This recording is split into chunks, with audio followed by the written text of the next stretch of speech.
আজকে হবে ফুচকা পার্টি। ফুচকা পার্টির জন্য কিন্তু সমস্ত রকম অ্যারেঞ্জমেন্ট একদম করে ফেলেছি। তো চলো, আজকের ব্লগটা কিন্তু ভীষণ মজাদার হতে চলেছে। তো প্রথম থেকে শেষ অবধি দেখতে থাকো। তো প্রথমে দেখো, ফুচকার আলু মাখার জন্য আলুটাকে আমি প্রথমে সেদ্ধ বসিয়ে দিচ্ছি। আর এখানে দেখো, বেশ কিছুটা মটর আগে থেকে ভিজিয়ে রেখেছিলাম, তো সেটাকেও একসঙ্গে আলুর সঙ্গে সেদ্ধ করে দিয়েছি। তো এইখানে এই যে ফুচকাগুলো দেখবে অনলাইনেও পাওয়া যায়, দোকানেও কিনতে পাওয়া যায়। তো বাবা কিছুটা কিনে এনেছিল, ভাইও কিছুটা কিনে এনেছিল। তো আমাকে বললো তাহলে ফুচকা হবে আজকে করা, আমি এগুলো সব নিয়ে আসছি। আর যা যা কিনতে লাগবে আমি তারপরে ভাইকে বললাম তুই এগুলো সব কিনে টিনে নিয়ে আর কি আমাকে এনে দে। তো সকালবেলাতেই ও সবকিছু এনে দিয়েছে, আর আমি বেশ কিছুটা গুছিয়ে রেখে দিয়েছিলাম। তো মাকে আমি আসতে বললাম, তোমাদেরকে আগেই দেখিয়েছিলাম, মা আগে বিকালবেলা করে একটু হাঁটতে বেরোতো, তো শরীরটা ভালো নেই বলে এখন আর বেরোয়ও না। তো সেই জন্য বললাম যে আসো একসঙ্গে এটা করবো, আনন্দও লাগবে, ভালোও লাগবে। তো তারপরে দেখো, মা জিলাপি নিয়ে এসেছে আর আলুর দম নিয়ে এসেছিল, তো সেটা একটুখানি খেলাম। আর চা করলাম দুজনের জন্য, ভাই তো চা খায় না। আর তারপরে এই দেখো, এইবার সব জোগাড় যন্ত্রগুলো করতে থাকবো এক এক করে। তো আলু সেদ্ধ আর ওখানে মটর সেদ্ধ তো হয়ে গেছে। আর এখানে মা দেখো গন্ধরাজ যে লেবু সেটাকে কেটে নিচ্ছে। ওই টক জলে দিলে দেখবে গন্ধরাজ লেবুর ফ্লেভারটা না দারুণ লাগে।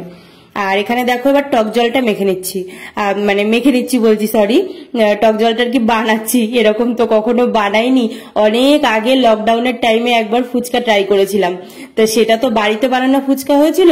তো ওটা আর কি ফুচকা হয়নি, ওটা লুচি হয়ে গেছিল আর কি, নরম হয়ে গেছিল, দু একটা করে হয়েছিল।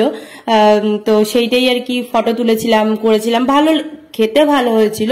আলু মাখাটা বা টক জলটা ভালো হয়েছিল। তবে ওরা কি দিয়ে যে মানে আটা বা ময়দা কি দিয়ে মাখে সেটা আমি জানি না, বেশ ভালো হয়, খাস্তা হয়। আর আমরা বাড়িতে করতে গেলেই দেখি লুচি হয়ে যায় পুরো। যাই হোক, তো এই দেখো আমি টক জলটা কিভাবে বানাচ্ছি। এখানে বিট নুন দিয়েছি, সামান্য একটুখানি এমনি নুন, লঙ্কার গুঁড়ো, আর এখানে গন্ধরাজ যে লেবুটা আর কি চিপে দিয়ে দিলাম। আর দুটো লেবু মানে দুটো টুকরো আর কি দিলাম। আর এই যে খোসাটা সেটাও আর কি দিয়ে দিলাম ওর মধ্যে।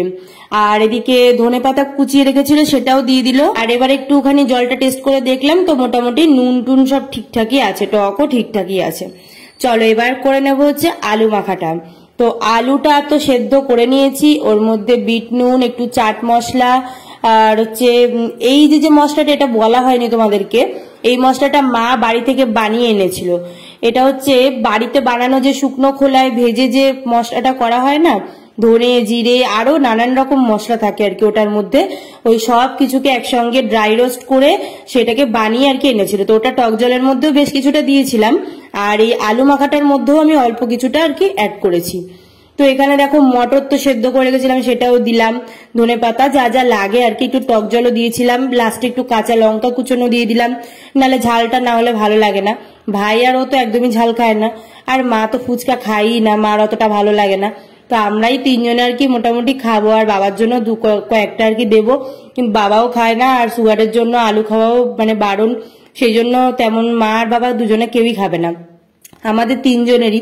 কিন্তু আমি মানে দোকানে যদি খেতে যাই 20 টাকার উপরে কোনোদিন ফুচকা খেতেই পারি না, ওই 20 টাকার মধ্যে আর কি, 10 টাকা করে খাই, খুব জোর হয় 20 টাকা। তো ওই তো আমার খাওয়া, মানে মোটামুটি আর কি, যদি হয়তো খুব বেশি হলে 8টা কি 10টা, এর বাইরে খেতে পারবো না। তা ওই জন্য ভাইয়ের তো ভীষণই প্রিয় ফুচকা, আর ওরও মোটামুটি পছন্দের আর কি। তো সেই জন্যই আর কি করা, দেখি কেমন হয় বাড়িতে করে। তো এই যে ভাই চলে এসেছে, ও নাকি ভাজবে সব ফুচকাগুলোকে। তো এই দেখো প্রথমে দিয়েছে, কি সুন্দর মানে টোপা টোপা হয়ে ফুলে উঠেছে না, মানে দেখতে এত সুন্দর লাগে, মানে দারুণ লাগে। তবে এই যে পরের বার দিয়েছে তখন তেলটা একদমই অল্প গরম হয়েছিল না, আস্তে আস্তে আস্তে আস্তে তারপর ফুলে। এবার দেখো কি সুন্দর একা একাই উল্টে যাবে, এত ভালো লাগছিল না দেখতে, দারুণ লাগছিল। তবে মাঝে মাঝে কি হচ্ছিল বলতো, দু একটা ফুচকা আবার একটু কম ফুলছিল, আবার কোনোটা একটু পোড়া পোড়া হয়ে যাচ্ছিল, এটা একটু অসুবিধা হচ্ছিল। তবে খাস্তা হচ্ছিল, যাই হোক না কেন মোটামুটি খাস্তা হচ্ছিল। দাঁড়াও তোমাদেরকে আমি একটা ভেঙে তোমাদেরকে আওয়াজটা শোনাচ্ছি কেমন কড়মড়ে হয়েছে।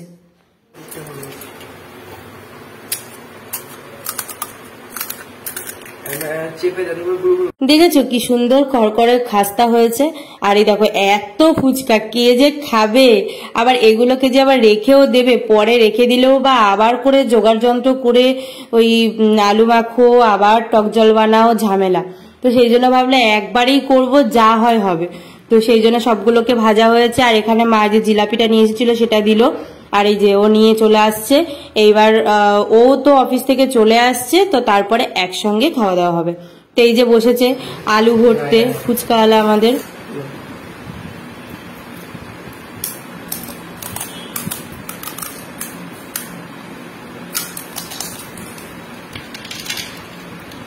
এই যে আওয়াজটা শোনাচ্ছে কেমন, আর মা তো এক হাত দিয়ে দু হাত দিয়ে কোনো হাত দিয়ে মানে ভাঙতে পারছে না ফুচকা, এত শক্ত। তো তারপরে এই দেখো আলু ভরে নিচ্ছে। আর এই মা তো মানে একদমই ভালো খায় না ফুচকা, তোমাদেরকে তো বললামই।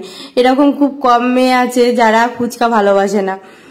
তো যাই হোক, কি করা যাবে আর। তো সেই জন্য মার জন্য কয়েকটা আর কি দই ফুচকা বানাবে ভাই। দই ফুচকাটা তাও খায় একটা দুটো, কিন্তু এমনি টক জল ফুচকা একদমই খেতে যায় না। মানে অ্যাকচুয়ালি কি হয় বলতো, টক জলটা খেলে না ঠিক হজমের গন্ডগোল হয়, আর টক জলটা ঠিক স্যুট করে না।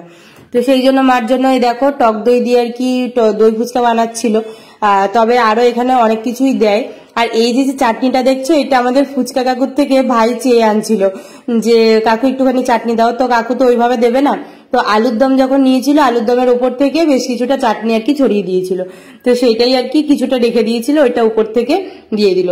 তা এমনি খেতে ভালো। এবার বাড়িতে ওই চাটনিটা বানানো আবার ঝামেলা, আর একটুখানি তো বানানো যায় না, অনেকটা পরিমাণে হয়ে যায়। তো সেটা কেমন হবে কি না, আবার পরে খাওয়া হবে কি না, ওই জন্য আর করা হয়নি। তো এই দেখো ও খেয়ে বললো ভালো হয়েছে। আর এই যে আমরা সব একসঙ্গে আর কি খেতে বসেছি।